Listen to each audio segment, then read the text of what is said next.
Hello friends, Radhe Radhe.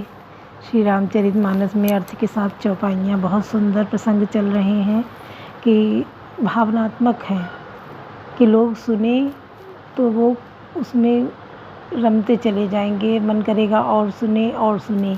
इसीलिए घर घर रामायण रामचरितमानस का पाठ होता है और लोग बढ़ चढ़ कर हिस्सा लेते हैं और एक बार नहीं बार बार उस चीज़ को पढ़ते हैं। फिर भी मन करता है फिर पढ़ें। रामचरितमानस ऐसा ग्रंथ है कि जितनी बार पढ़ोगे उतनी बार वो नया लगेगा और मन करेगा और पढ़ें फिर पढ़ें फिर पढ़ें। क्यों कभी इससे कोई ऊबता नहीं है, परेशान नहीं होता है कि हमने पढ़ लिया अब हो गया। तो राम का अद्भुत चमत्कार है। वो ऐश्वर्य प्रतिभा के स्वामी हैं, तो हमें उनका अनुसरण करना चाहिए। बहुत कुछ कोशिश करनी चाहिए क्योंकि वो तो भगवान थे, फिर भी उन्होंने नर लीला की, मनुष्य रूप लेकर मनुष्य की तरह ही सारे क्रियाकलाप किए, सुख दुख उठाया, झेला, दर्द सहा, तो विचलित नहीं हुए कहीं। उनसे हम लोगों को ये प्रेरणा मिलती है कि हम लोगों को भी जब कभी भी ऐसा पड़े तो विचलित नहीं होना चाहिए, अपने मार्ग से भटकना नहीं चाहिए। हमेशा सच्चे रास्ते पर चलो और सही रास्ता चुनो, सन्मार्ग पर चलो, कभी इससे हटो ना। तो राम के साथ उनके पिता दशरथ का नाम जुड़ा है कि राम राम सब कोई कहे, दशरथ कहे न कोय, एक बार दशरथ कहे कोटि यज्ञ फल होए। जो राम के साथ जुड़े हैं उनका भी नाम फलदायी है। लोग पुण्य प्रतापी हैं, वो भी पुण्य के भागीदार हैं क्योंकि वो भगवान राम के साथ जुड़े हैं। तो हमें उन सब का अनुसरण करना चाहिए और सुनना चाहिए। काज कठिन जग माही, जो नहीं होहि तात तुम पाही, जे परिहरि हरिहर चरण, भजई भूतगण घोर तेहि कहे, गति मोहि देव विधि, जो जननी मत मोर कवन सो काज कठिन जग माही, जो नहीं होहि तात तुम पाही। जो लोग श्री हरि और श्री शंकर जी के चरणों को छोड़कर भयानक भूत प्रेतों को भजते हैं, हे माता, यदि इसमें मेरा मत हो तो विधाता मुझे उनकी गति दे। बेचही वेद धर्म दुले ही पिसुन पराए, पाप कहीं दे ही, कपटी कुटिल कलह प्रिय क्रोधी, वेद विदूषक विश्व विरोधी। जो लोग वेदों को बेचते हैं, धर्म को दूह लेते हैं, चुगलखोर हैं, दूसरों के पापों को कह देते हैं, जो कपटी हैं, कुटिल कलह प्रिय और क्रोधी हैं, तथा जो वेदों की निंदा करने वाले और विश्व भर के विरोधी हैं, लोभी लंपट लोल उपचारा, जेता कहीं पर धन पर धारा, पावों मैं तिन कह गति गोरा, जो जननी यौ सम्मत मोरा। जो लोभी लंपट और लालचियों का आचरण करने वाले हैं, जो पराये धन और पराई स्त्री की ताक में रहते हैं, हे जननी, यदि इस काम में मेरी सम्मति हो तो मैं उनकी भयानक गति को पाऊँ। जे नहीं साधु संग अनुरागे, परमारथ पथ विमुख भागे, जिन भजई हरिहर तनु पाई, जिन्हें न हरिहर सुजस सुहाई। जिनका सत्संग में प्रेम नहीं है, जो अभागे परमार्थ के मार्ग से विमुख हैं, जो मनुष्य सटीक पाकर श्री हरि का भजन नहीं करते, जिनको हरिहर भगवान विष्णु और शंकर जी का सुयस नहीं सुहाता, तज श्रुति पंथु वाम पथ चलही, वंचक बिरच बेसु जल चलही, तिन कह गति मोहि शंकर देहु, जननी जो यहु जानो वेहू। ही जो वेद मार्ग को छोड़कर वाम वेद प्रतिकूल मार्ग पर चलते हैं, जो ठग हैं और वेश बनाकर जगत को छलते हैं, जगत माता, यदि मैं इस वेद को जानता भी हूँ तो शंकर जी मुझे उन लोगों की गति दे। कवन सो काज कठिन जग माही, जो नहीं हो तात तुम पाही, मातु भरत के वचन सुने, साचे सरल सुभाए, कहति राम प्रिय तात तुम, सदा वचन मन काए, कवन सो काज कठिन जग माही, जो नहीं हो तात तुम पाही। माता कौशल्या जी भरत जी के स्वाभाविक सच्चे और सरल वचनों को सुनकर कहने लगी, हे तात तुम तन मन वचन और शरीर से सदा ही श्री रामचंद्र जी के प्यारे हो। राम प्राण होते प्राण तुम्हारे, तुम रघुपति प्राण होते प्यारे, विदु विष चवय श्रवय आगी, होई बारी चर बारी विरागी। श्री राम तुम्हारे प्राणों से भी बढ़कर प्राण प्रिय हैं और तुम भी श्री रघुनाथ जी को प्राणों से भी अधिक प्यारे हो। चंद्रमा चाहे विष आने लगे और पाला आग बरसाने लगे, जलचर जीव जल से विरक्त हो जाए, भय ज्ञान बरु विनय मोह, तुम राम प्रतिकूल न हो। मत तुम्हारी हो जो जगाई, सो सपने सुख सुगत न लाई। और आज्ञा को जानने पर भी जाने चाहे मोह न मिटे, पर तुम श्री रामचंद्र जी के प्रतिकूल कभी नहीं हो सकते।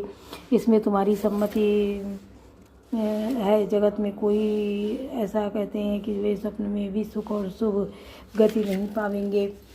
अस कही भांति भरत लाए थन परिश्रम नयन जल छाई, करत बिलाप बहुत ही भांति बैठे ही बीत गई सब राती। ऐसा कहकर माता कौशल्या ने भरत को हृदय से लगा लिया। उनके स्तनों से दूध बहने लगा और नेत्रों में प्रेमाश्रुओं का जल छा गया। इस प्रकार बहुत विलाप करते हुए सारी रात बैठे बीत गई। वामदेव वशिष्ठ तब आए, सचिव महाजन सकल बुलाए, मुनियो भांति भरत उपदेशे कई परमारथ बचन सुदेशे। तब वामदेव जी ने और वशिष्ठ जी आए।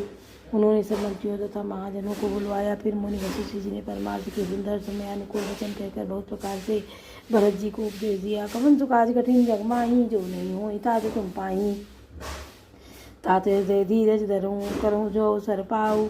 आज उठे भरत गुर वचन सुने, करन कहो सब काज, कवन सुकाज कठिन जग माही, जो नहीं हो तात तुम पाही। वशिष्ठ जी ने कहा, ये तात हृदय में धीरज धरो और आज इस कार्य के करने का अवसर है, उसे करो। गुरु जी के वचन सुनकर भरत जी उठे और उन्होंने सब तैयारी करने के लिए कहा। नृप तनु वेद विदित अनुभावा, परम विचित्र विमानु बनावा। गई पद भरत मातु सब राखी रही, रानी दर्शन अभिलाषी। वेदों में बताई हुई विधि से राजा की देह को स्नान कराया गया और परम विचित्र विमान बनाया गया। भरत जी ने सब माताओं को चरण पकड़ कर रखा। भरत प्रार्थना करके उनको सती होने से रोक लिया। वे रानियां भी श्री राम के दर्शन की अभिलाषा से रह गईं।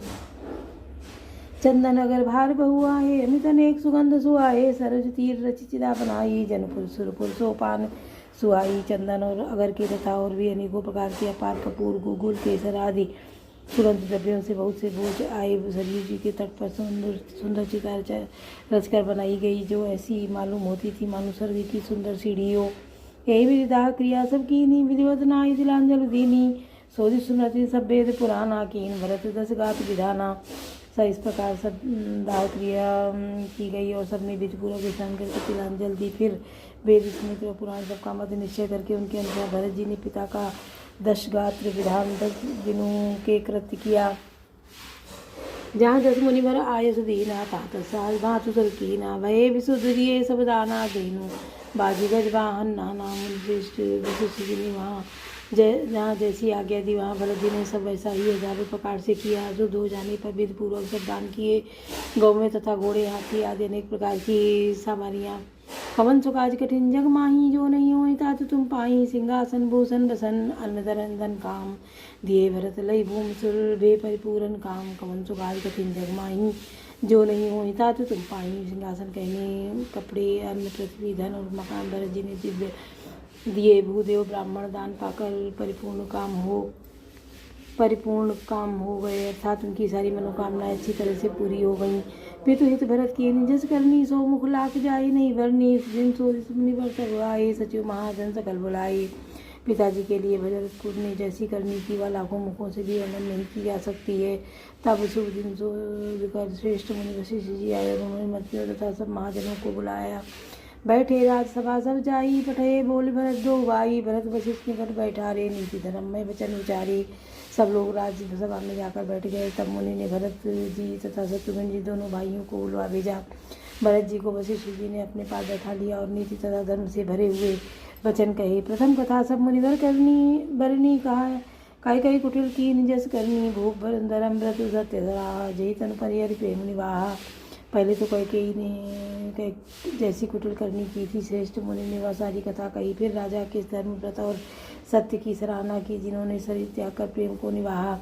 कहत राम गुणशील सुबाहु, सजल नयन पुल केहु मुनिराहु, बहुरी लखन से प्रीति बखानी, शोक स्नेह मगन मन ज्ञानी।